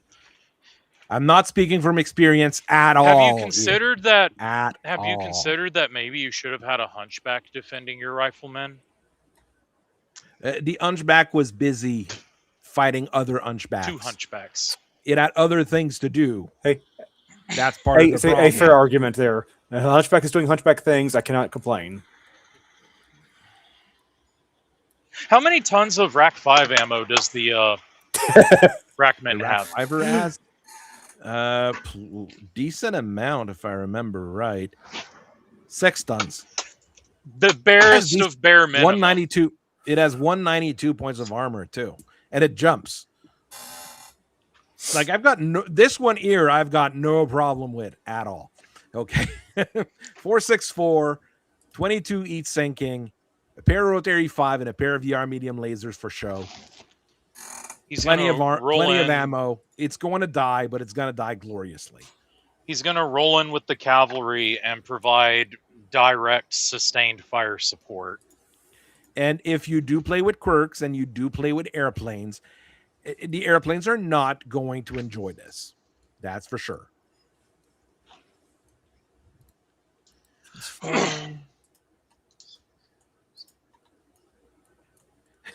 Major saying, I've been disappointed with a rifleman. I've ripped its head off with an Ost Scout. If you die to an Ost Scout, there's issues. Yeah, that's less a problem of the mech and more a problem of you at that point. I know it's a problem with the mech. I mean, as long as the Oscout didn't get right in front of you, punch you twice, and killed the pilot, at least there's that. Taking an Oscar with Melee Master just to do that. Wow, it's a ninja. It's a ninja Oscout. I don't think it'd be bad. I don't think it'd be that great either. The big problem at 60 ton is the original lineup of it was like I said, the rifleman, which was like, let's do what we're inventing the game, so let's try that. And then they went with the next three: the quick draw, the Ostsoul, and the Ostruck. This is 100% a you guys conversation because I've never seen one of them that I said, "Hey, I could get you my guess," because that armor is bullshit. That's one thing to point out before, that there's something in the Battletech math that in your multiples of 20, if you're not in 100 or 20, if you're a 40, 60, or 80 tonner, there's just something in the way the math works that just really kind of screws you. All three of those mechs would be better as 55 tonners. Agreed. It might also hurt that they're going a bit too fast. A lot of them. Well, they're all five. They're all 5.8s. With no. Oh no, I forgot another one. Another one in that. The dragon, listing. yeah. The dragon. Because the all dragon of them are just 5'8". goes 5'8", and it doesn't try to jump. At least the dragon doesn't try to jump. True. But the Oscout and the Ostsoul and Ostruck don't jump either. A few of them do. Yeah, a few of them do, but I'm talking like straight up 30-25, technical readout 30-25, reinforcement 1. Issues. It also hurts that you're going with a full energy build on single heat sinks. Yes. But you had a decent amount on the Ostsoul. We'll start with the Ostsoul because the one I have got open here. You've got 16 singles. You can shoot both of your large lasers and run, and you're at +2, which is not too bad. At shorter range, you can shoot both of your large laser and medium laser, and you're at +5. It's not too bad. You shoot the other one, you're at +8. You're starting to slow down. So two of those medium lasers are facing backwards, like on the Archer? Yes, you've got 2 rear-facing medium lasers, which is entirely stupid on a fast mech. 5.8 is fast in 30-25. So 5.8 is fast at 60 tons. It's fast until, let's say, Civil War. In Civil War, this is now standard speed for 60 tonner. Does it go as fast as a Mad Cat? Does it have more armor than a Mad Cat? Does it have more? There you go. Is it a Mad Cat? No. I don't want it. Yeah. Look, just riddle me this. Why would you want your arms to be like, and I get it. It has something to do with how they're manufactured and their ease of replacement and maintenance. I get that. But why would you want your arms to be armored so weakly? Because, like, even if you get the arm blown off, right? Rules is written and how the game is played. You get your arm blown off. Next turn, you get shot. He hits your arm. There's nothing there to hit. Damage transfer torso. Why not just have armor on the arm? Because you had to put more guns on. Oh, look, so it's they had to remove armor but somewhere. For arms. they armored it so weakly so they could sell more arms. You get your arm blown off and they sell you another arm. I guess. I mean, it is. This not, is the military industrial. The Ostsoul is not heavily armored at 144 points. At 2, Kong. At 2. This is what the Illuminati was up to. They're trying to sell more arms. They're trying to sell more arms. I mean, okay, look at the other version that was available around that time, the 4F with a pair of PPCs. It's basically a walking pair of PPCs that go 5.8. I mean, awesome. We have it at home. Is it good? Not really. But does it blow itself up if it shoots those 2 PPCs, though? Can it sink that? No. No. No, it doesn't blow itself up, but it's sinking it. It's got 16 sinks, which is actually decent in, Succession War era. You'll be at 6 on the heat scale at a run firing both of them. You're at what is that? That's -1 to movement points. Yeah. I mean, if you shoot 2-1, 2-1, 2-1, 2-1 while running, you should be fine. I mean, it's one of those things where you have to think of what you're shooting and not just face roll the controls. I do think the original Ostsol would be better with the medium lasers facing forward or replaced for more armor. I mean, it's one of the two here. Do you want to kill stuff or do you want more armor? I mean, if you did that, I don't think it'd be bad. Because 4 medium lasers facing forward on a Succession War mech wouldn't be bad. You'd be dealing 20 damage when required. And it wouldn't generate that much heat because it's medium lasers. It would be okay. Like, I'm not a hater of the Ostsol. It does have those weird weak arms there, but it has decent armor everywhere else. It can tank an AC-20 shot to the torsos or even the leg. It doesn't go crit. It does certainly take leg damage better than a Warhammer does. That's for there. You sure. Go. Or even a Marauder, I think.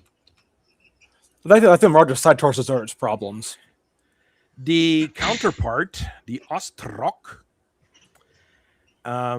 you sacrifice heat sinks and the rear-facing lasers for an SRM-4. Outside of that, it's pretty much the exact same mech.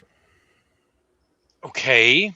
SRM-4 is not bad, especially if you're bringing tanks to the table. I don't hate it either, okay? It's another one of those things that I'm quite... In Succession War era stuff, I'm perfectly okay with an Ostrock. You give me an Ostrock or an Ostsol, and I'll be like, okay, I have something that I might be able to play with. And if I can find lost tech and start modifying them, they're going to start being actually good, basically. Wait a minute. Are these mechs even available in MechWarrior 5 mercs? No. The Ost series, no. Oh, wow. Why does the Ostwar end up coming back in 3075 as a lost mech? Because they wanted to bring it back. That's the only reason I can think of. Because it doesn't even have a actual mid tech. It has a primitive tech and a modern tech. It doesn't have one in the middle. It's really weird. Would we rather have an Ostrock or an Ostsol, or would we rather have a Grasshopper? The Grasshopper's 70 ton. Oh, it's a okay. much bigger mech. Never mind. As you were. The Guillotine's a much bigger mech as well. Well, everyone would rather have a Guillotine than a Grasshopper, I think. Guillotine between the Guillotine and the Grasshopper, those are very similar mech. Similar kind of loadout, similar kind of everything. The Guillotine has a wider range because it has the guns in its arms, while the Grasshopper has its gun in its torso, so it's a little bit more reliable. It's an odd discussion to have. Bless you. Yeah. Thank you. Sorry about that. So Frosty pointing out the Ostrock 2L, the one with an LRM-5 instead of a SRM-4. Great for laying down smoke. You smoke down with it, you get close, you start shooting your big lasers. Smoke. Or, I mean, you use that as a scout commander, it's going to work fairly well. I mean, the Ostrock is quite reasonable. I feel like these mechs really benefit from the Renaissance era. The Ostrock 2M, which takes out the missiles and the lasers to put jump jets in, this one is ridiculous because this is literally like, as a 55-tonner, it would be 100% better. Putting jump jets on a 60-tonner is never a good idea because the 55-tonner will benefit from a lot of things. Our other friend is the quick draw. Use the term friend very loosely there. Quick draw. That's who I was thinking of. As you were. Forget about the Grasshopper. Would we rather have a quick draw over an Ost thing? No, I'd take an Ost before the quick draw every single day of the week. Really? Yes, because the quick draw goes 5.85. What did I just say about jump jets on a 60-tonner? They're bad. Because is it one of those things? Is it one of those things where the jump jets get heavier? Yes. At that bracket. Oh, okay. Yes, it goes from half a ton to a full ton. Like I said, something about the math just really fucks the math is really bad. The quick draw has 4 medium lasers, including 2 in the back because they're in the back. You've got an SRM-4 and an LRM-10 with a ton of ammo each. You don't have the punch of the Ostrock or the Ostol because you don't have large lasers. You've got medium lasers. Thumbs up. You've got some anti-tank with the SRM-4, but the Ostrock also has that. And an LRM-10 is certainly one of the weapons of all time in Succession War era stuff. It is really not good. It is really not a good mech. In MechWarrior 5, since the lasers are pointing forward, it is one of the early 4 medium lasers pointing forward mech, which can be used to add cap stuff. Because the way MechWarrior 5 works and how you aim in MechWarrior 5, 4 medium lasers start being good. It's still a bad mech. It also has a bad id box in MechWarrior 5 and MechWarrior Online, so that doesn't help it. What's the other Succession War upgrade? There's a Succession War version where the medium lasers are pointing forward, but the SRM-4 is pointing backwards instead. You're farting missiles. I mean, as bad as you're making this mech sound, there's a picture, and I want to say it's in TAC Ops when it's talking about fighting underwater. There's a quick draw. The way they took the picture was dude literally put it in his fish tank aquarium and took a picture, and the caption's like something something of the something something Draconis Combine mustard soldiery takes cover in the deep waters from the Davion invasion. And the way you're describing this mech, it's like, yeah, it's probably what you would want to do if you were assigned a quick draw. Find a lake, park in it, and then just like cry, hang out down there for a little bit. Show back up and be like, wow, that was quite the fight. Quite the fight, wasn't it, fellas? Guys, why are there barnacles growing on your mech? Don't ask questions. I was sneaking behind enemy lines. New Davion lasers. So Quick Draw 5A Catalyst gave us a plastic mini of this, right? The Quick Draw 5A has 4 forward-facing medium lasers, 2 rear-facing medium laser, and an SRM-4, and more heat sinks. That one's not bad. I mean, if you switch all those medium lasers forward, 6 forward-facing medium lasers, okay, that's a threat, especially in the Succession War era. It has 17 heat sinks, so it's able to actually shoot them. Oh, yeah, another problem with the quick draw that we forgot to bring up, or at least as much, it also is armored like a snowblower. Yeah. It also has shit armor. It is made of absolute paper. So, like, the quick draw is one of those mechs that even, like, if you go to upgraded versions, they're still not good. So, there you go. The quick draw gets worse and not worse. It just doesn't get better. Let's go with that. There's a Royal Quick Draw, isn't there? Nope. There's a Royal Ostrock. Yeah, it's got like 2 Intersphere large pulse lasers, which in Star League time, it's like, okay, this is cool. ER large. 2 ER large, 2 regular medium is 2 streak 2s. It's not bad. 161 points of ferrofibrous armor. It's quite reasonable and has double heat sinks. It is entirely reasonable as a mech. When Ninja put on his Last Stand of the Blackwatch game, I was with Stefan Amaris and repping the good guys. I had that mech, but I'm pretty sure I also had an Ostrock with 2 Intersphere large pulse lasers. There is a few different versions of it. Don't worry. It performed decently when you account for the fact that we were going up against, like, everyone that was shooting at us was nailing us because they were all 0-0 gunslingers. So it performed in the face of that. There's for the Ostrock, there's the Word of Blake version with a C3I and a pair of snub nose, a pair of ER mediums, plenty of heat sinks, 585. Now that rocks. It is aggressive. It is very aggressive. Aggression wins battles. Did Catalyst give us a plastic quick draw? Yes, we've got a plastic quick draw Ostol and Ostrock. I think so. Quick draw. I can't remember what box it's in. Do they say? It'd be nice if Sarna told us, like, buy it there. But, they don't. Well, you got to look through the individual box listings, I think. But Yeah. so what am I supposed to do with a quick draw? Sell it. Yep, sell it. Merrick, you're doing Merrick lists during the Succession War. They're gonna Mhm. be running quick draws because they build them at Irian and they build like massive amounts of them. Like you have to look at the Succession War Merrick lists are gonna be like Hermes 2, quick draws. What's the medium that they built? A Vulcans. shitload of trebuchets. I thought Not it was a more a Vulcan. Deviant thing. No, the trebuchet is a Merrick mech. Huh. Dervish is the Davian thing, I think. Yeah, the dervish is more Okay. the Davian. Yeah, no, Vulcans. Blech. I mean, there's You're making me dig deep into the Merrick Succession Wars list to literally not run Vulcans or Assassins. like that's the problem of the quick draw is, is that it's very restrictive. And then they replaced it with the anvil, which is somehow good.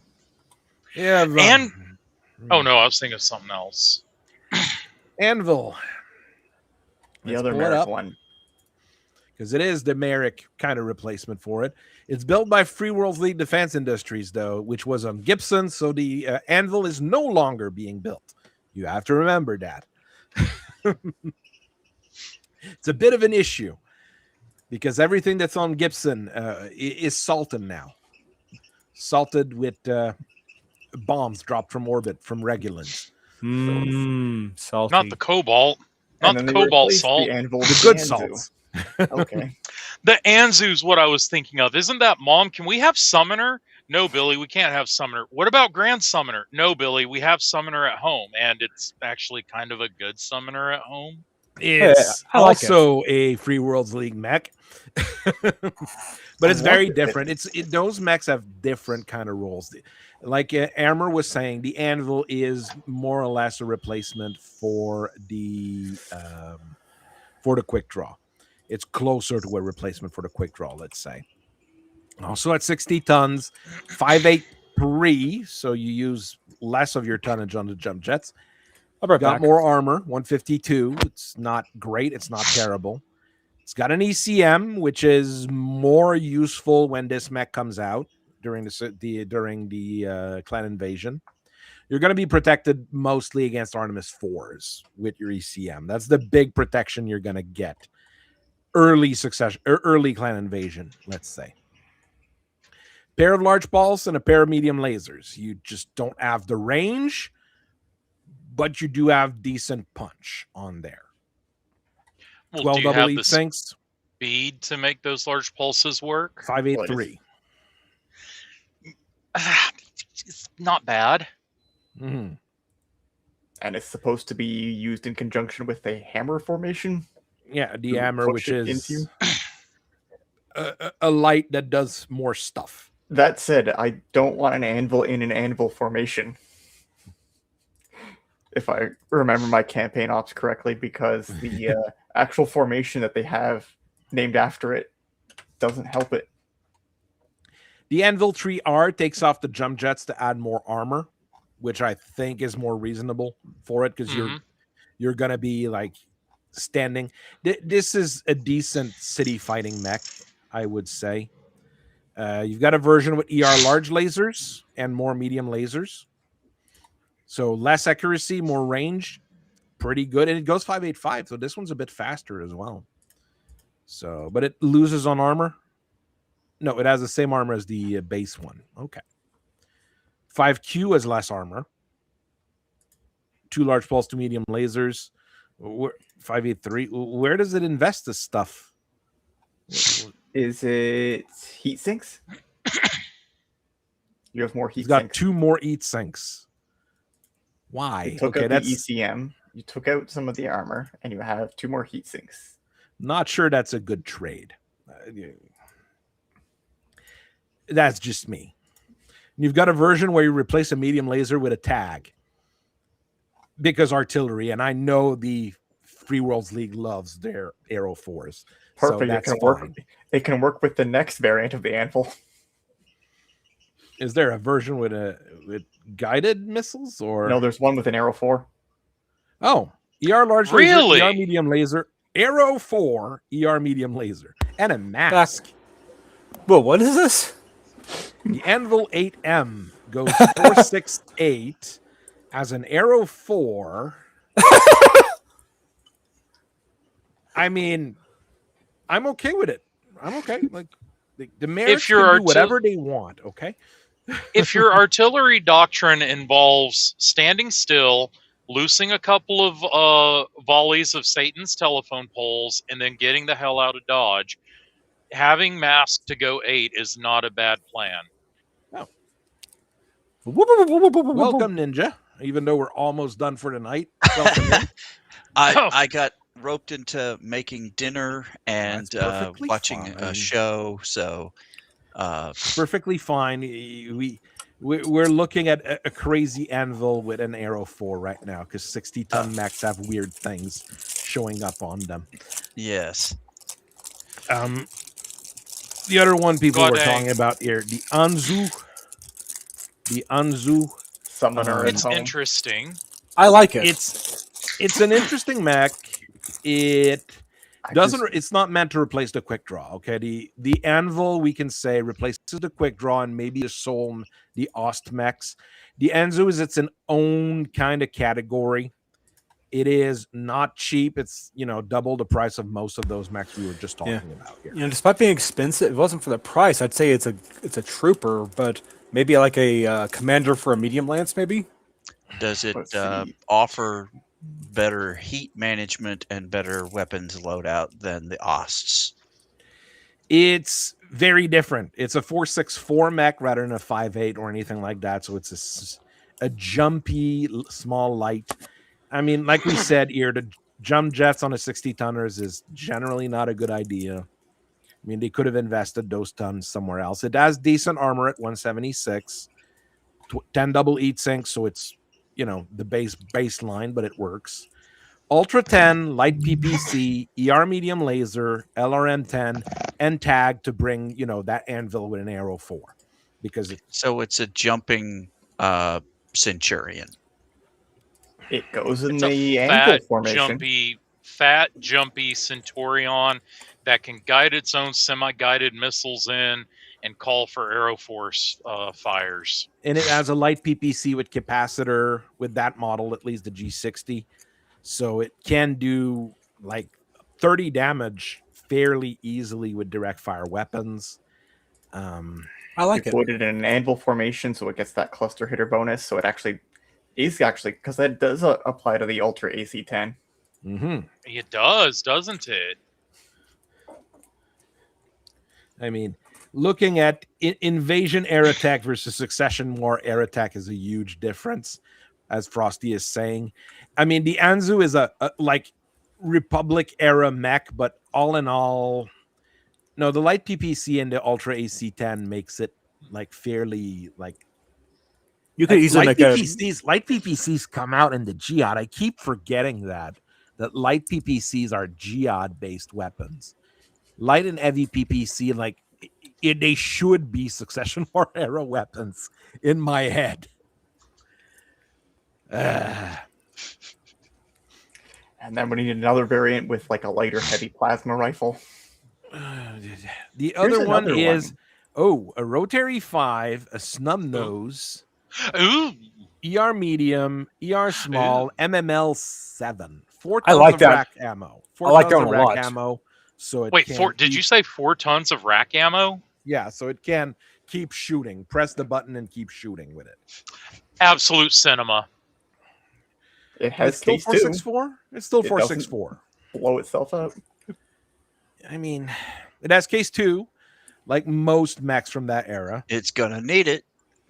Yeah, It has multi-track. If you put it in an anvil formation and put cluster hitter on it, so that rotary AC-5 hits more. You're gonna like your average with a 6-round shot is going to be It low comes out to be 4 4. I5. So 25 points of damage. Let's say 25 points of damage on average on a rack 5 with a cluster hitter. It's not We're gonna all call in it one the- spot, but it's gonna do fine. Unless Unless the other guy has ferrolaminar or ballistic reinforced, then he's gonna be like, Huh. okay. It actually does work despite having just a complete mix of weapons. It makes it work. Yeah. It's what a I'm mech seeing- that is well mixed. It's a mix of weapons which works. What I'm There- seeing is that you're looking at a mech that can dish out a minimum of 20, 25 points of damage, maybe 30 points a round. So the way people typically play is they gang up on one target. And so if you have 4 or 5 mechs that can throw that, you're going to force the guy into a no-win scenario with his piloting check for damage, and he's just going to get spilled onto the ground. And it's not terrible for BV either. 1680 for the Rack 5 version. I've 1500 got to for run the this regular next one. Dark Age game. I've got to run this next Dark Age game, which is this Sunday. I might have to run it. Price wise, it's expensive, but then again, in Dark Age, everything's stupidly expensive. Yeah. Well, we're but- playing 15K. I mean, if you're playing 15K, this is a cheap mech to bring. It's not mobile though. 464 in a Republic era game and later, that's slow on a 60 tonner. So that 176 points of armor might go real quick. Yeah. I'd have to With heavy find Gauss what mine- rifles and hyper lasers and all that Yeah. fun stuff. How many tons of MML7 bullets does it have? It has the basic on that. It doesn't matter. I'm loading it with MML7 SRMs anyway because that's One that's regular, awesome. one MML7 regular, one MML7 tandem. Make the other guy suffer. Oh God! 7 Tandem- shots that can cause oh. crits. Also, with the new rules, you can take caseless ammo on rack 5s, so you can dump 2 of those bins to add more stuff. Oh God, what? Yeah, well, I'm worried about caseless rack ammo. I have a feeling bad things will come from that. Doesn't caseless, jam, and you're going to Yes. be firing it a lot, so maybe don't do that. You have, have- the ammo bins. Please do not jam the gun. The thing is, caseless rack ammo, if you've got 3 tons of rack 5 ammo, so you bring 2 tons of standard and 1 ton of caseless. You shoot your standard first. You can't Once do you run that. out of standard, you start shooting the caseless. You can't And do if that. the gun jams, oh well. Caveat and a slight little actually, you can't actually mix caseless and non-caseless ammo. Ah. The feed mechanism, I just saw this the other day. I was getting unloaded in Atlanta and reading the autocannon special bullet rules and battle mech manual. Yeah, it says that because the caseless ammo is caseless and thus has a completely different mechanism for feeding the gun. If you give it caseless ammo, it doesn't do anything funky other than make it to where you can't Now, if you've got 2 rack 5s, you can set one of them to be all caseless and the other to be Yeah, so but- you're talking G11 versus AR-15. basically. Yeah, you've Your got other 60 tonner from the original box was the Dragon. And the Dragon is another one of those mechs where you're like, it sounds really good on paper. And then you start playing it and you're like, there's something wrong with it. it has too much ammo on board.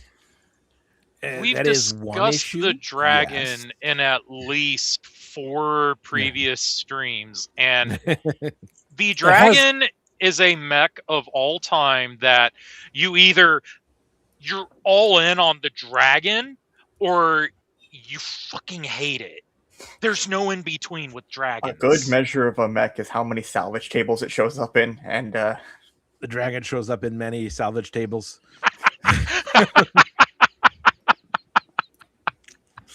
It has decent armor for a 60 tonner at 160. That's 10 tons. And if we look at the table, a 60 tonner can have up to 13 tons of armor. So it's decent because there was no other 60 tonner with more armor than that. So, there's that. It has an AC5, which is entirely terrible, but it's what we had at the time. It has an LRM-10, which is also what we had at the time, and a front and a rear facing medium laser. Like, just switch those two to face forward, and the Dragon's already better. It's by a It's fair yet another margin. case of you stuck at AC5 when a large laser would have been better. I mean, they quickly, even that's like in tabletop writing thing, they brought the Grand Dragon in like really quickly. And the Grand Dragon replaces the AC5 with a PPC But the and an thing extra is, medium is laser you can't and the more heat and more for heat that sinks. with the 10 heat sinks. I mean, they don't dump it all into heat sinks. Like the Dragon 1G, the Grand Dragon is, what the original Dragon should have been, more or less. When it came out, I mean, it's the kind of mech that shows up on a table in a Succession War game, and you're like, is it going to be able to do something? One of the issues, I will go with this, one of the issues with it is during Succession War, you don't have fancy ammo for the AC5. If you already add precisions and you already add armor piercing, 2 tons of AC5 ammo on a regular Dragon would have been quite good. But since those didn't exist, well, you were down to doing 5 points of damage. Frankly, even in its intended role as a mass-produced trooper, having 2 tons of LRM-10 ammo is kind of overkill too. Because it's not the kind of mech you send out to do special things. No, it's a line trooper. It doesn't need special missiles. It doesn't need special ammo. I will. You stick none nuts in the cockpit. The idea of the Dragon is for it to get a 60-ton mech somewhere where it needs to be before anybody else. Right. It doesn't do anything fancy. You stick Chucklefucks McNumbnuts in the cockpit. Tell him you're a Dragon pilot now. Go join the other Dragons over there. Go shoot things. Yeah, basically. Replacing the LRM-10 with an SRM-6 would have improved it as well. That's kind of dope, not gonna lie. Because it's going to give you that anti-tank punch. It's going to give you that medium range kind of thing to it. Like, there's a lot of thing with the Dragon that could be improved. And you look at the other 60-tonners you had access to during the Succession War, and you're like, it's actually not bad compared to the other 60-tonners that were available. One thing it has going for it, like the Shadowhawk, it runs ice cold. And it has 160 points of armor. Yeah. At 5'8", so it's decently fast as well Didn't- in the Succession War. Didn't in one of our earlier streams about this, didn't someone determine that this is just a fat Shadowhawk that doesn't fly? Well, that's what it was meant to replace originally, but the one they wanted to replace the Shadowhawk had an AC2 instead of an AC5. It had more armor. Again, large laser. Like a large laser would just be like this thing here. That's not the Draconis Combine's big suit. They have PPCs. That's the thing too. But that's why the let's Grand drop Dragon the AC5 makes sense. and give it a PPC. that's the let's Grand do the Dragon. Grand Dragon. Like, Well, but Grand no, I do have Dragon to. problems. originally Dragon in has the heat 3025 in the early writing periods, the Davion were the laser faction, not the 8 autocannon faction. So there was a change in that mentality of which group has what weapons. So that kind of went in things as well. I will say I do like the redesign of the Dragon. Whoever It looks great. redesigned it did a. It wasn't bad previously. I've got the Introtech plastic Dragon, and there's that artwork of a dragon coming off a hill and There it's he is. kicking someone's head off. There he is. It's not the worst of. You laugh, but it's not the worst of those of that line of. Oh, I mechs. know. No, It's he's my just- little chud boy. He's cool. I painted like 4 of those guys. I just don't like the big giant dome round head. I like the boxy one from the. We did because I did a like pure Kurita list for Succession War or early Clan Invasion with a friend of mine, and I had like 4 of those things in it. So I'm Large dragons. that is that is another point in its favor. If you're building by formations and you want to build a combine order lance and you want heavy mechs, it's cheap enough to get 6 of them into an order lance. It's really cheap. The basic dragon's what? 1,125. It's really cheap. I think they use a dragon and Grand Dragon as the example of an Yeah. order lance here. Yeah.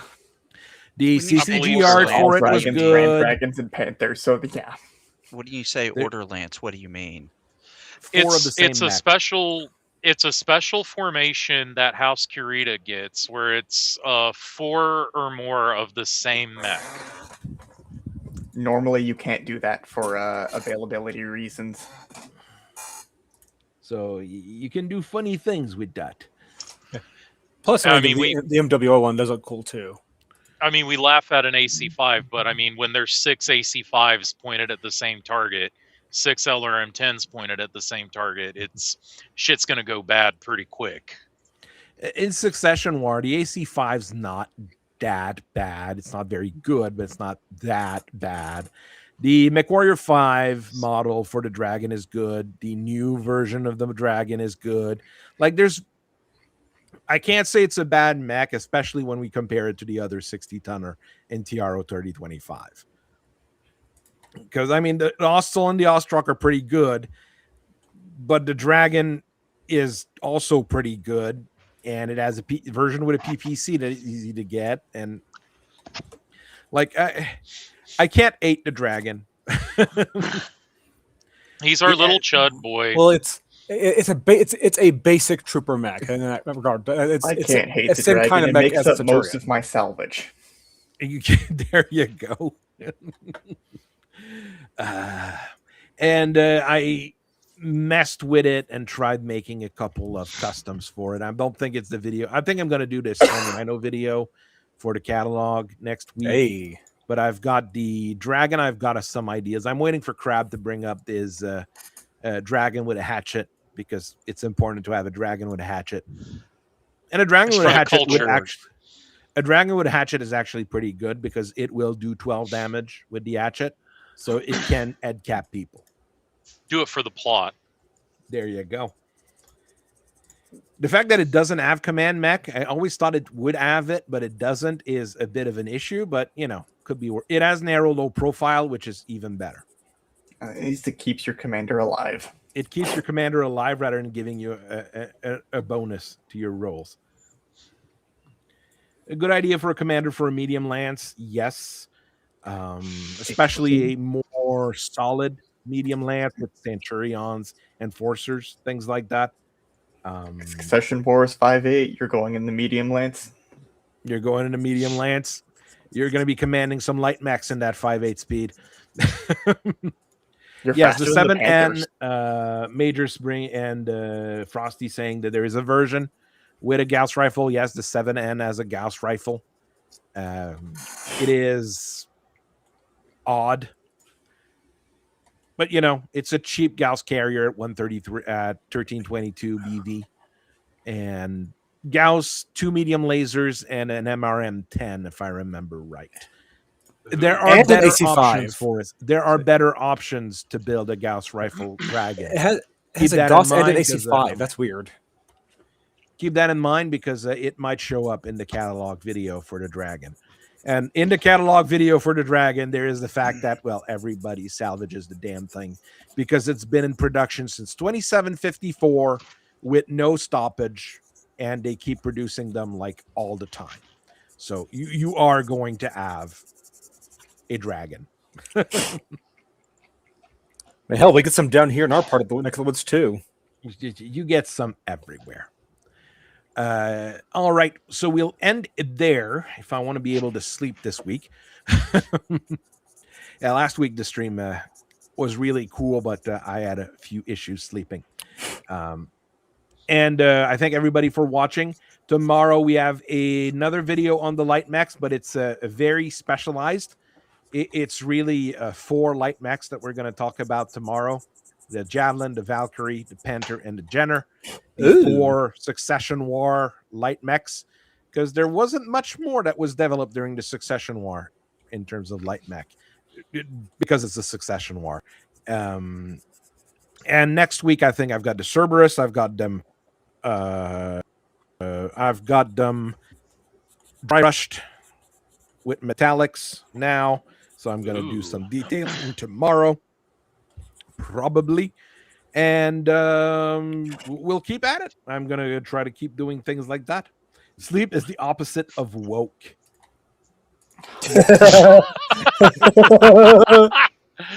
I'm not going to say what I now say to people from Reddit, because that would probably get the stream pulled. I mean, usually our end of the stream tag is be nice to your moms or call your mom and dad or something like that. But I mean, sleep is the opposite of woke. That's certainly an ending tag. So I thank everybody for watching, and we'll see each other later. Bye-bye. See ya. Bye.